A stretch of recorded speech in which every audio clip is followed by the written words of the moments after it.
Hi, this is Dr. Judith Coche. Today I want to talk about a very important topic, and that has to do with the years of active wisdom. They are the years when we are 45 to 80 years old, when we have lived some life and we have the best of life still inside of us. We need to understand that one of the major goals in those years is to push against or fight something that the World Health Organization has called the loneliness epidemic. There is a danger that older adults turn inwards because they don't have enough contact with people who mean a tremendous amount to them.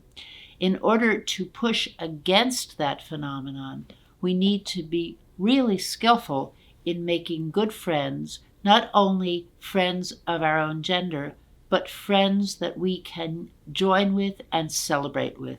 There is a field of psychology that has developed over the last century that is a very exciting contribution to our areas of expertise. It was developed by a Penn professor named Dr. Martin Seligman, who teaches in the Department of Psychology. The research that he has led has identified 24 signature strengths that are very important as we think about how we are going to live the later years of our life. These skills have to do with a number of areas that go into making a strong individual. Some of the characteristics of these strengths are that we are intrinsically motivated. We very much want to learn these skills. We look forward to learning them. We are excited about the learning curve, and we try not to forget them. We want them to become part of who we are. A second characteristic of these skills are that once we have begun to learn them, we want to use them.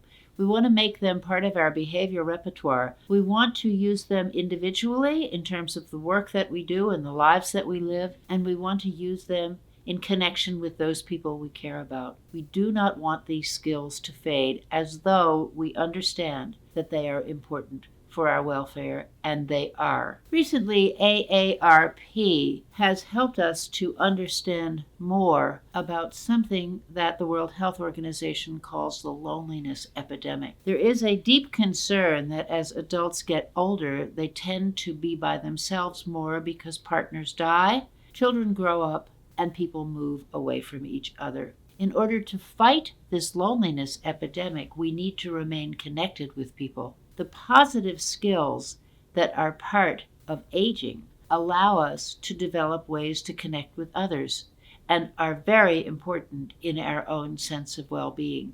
They are equally important in relationships that we form with others.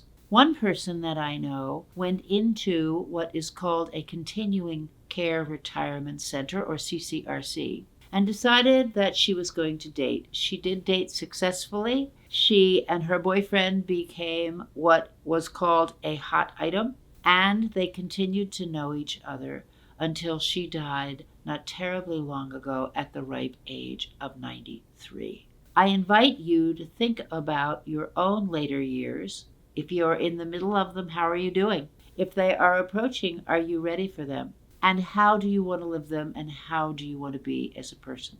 You have many choices ahead of you, and there are many skills available to be learned. Thanks so much for listening.